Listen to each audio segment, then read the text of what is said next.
நம்ம இன்றைக்கி ககனச்சுக்கி ஃபால்ஸ் வந்திருக்கோம். இது வந்து காவேரி ஆற்றுல கர்நாடகாவில் இருக்கிற ஒரு பெரிய ஃபால்ஸு. நம்ம கோயம்புத்தூர்லேருந்து ஒரு 200 கிலோமீட்டர் தூரத்தில் இருக்குது. நாங்கள் பைக்கில் வந்தோம். எங்களுக்கு ஒரு 3.5 மணி நேரம் ஆச்சு. ஆனால் 3.5 மணி நேரம் ட்ராவல் பண்ணி வர வழியும் ரொம்ப அழகாக இருந்துச்சு. ப்ளஸ் இந்த ஃபால்ஸும் ஒர்த்து ரொம்பவே நல்லா என்ஜாய் பண்ணுற மாதிரி நல்லா இருந்துச்சு.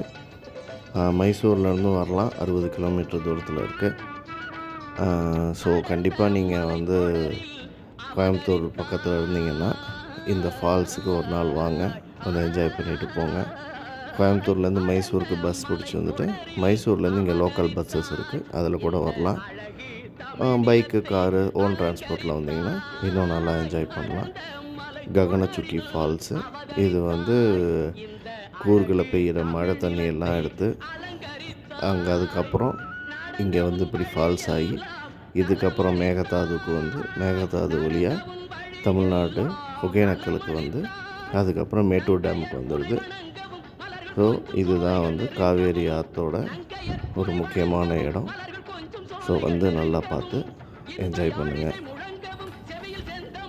வழங்கவும் இன்ப யாழிசை முழங்கவும் செவியில் செந்தமிழ் தேன் வழங்கவும் அசைந்து வளைந்து நெளிந்து தொடர்ந்து அலைகடல் எனும் ஒரு மணமகன் துணை பெறவே நடந்தாய் வாழி காவேரி. நாடெங்குமே செழிக்க நன்மையெல்லாம் சிறக்க நடந்தாய் வாழி காவேரி.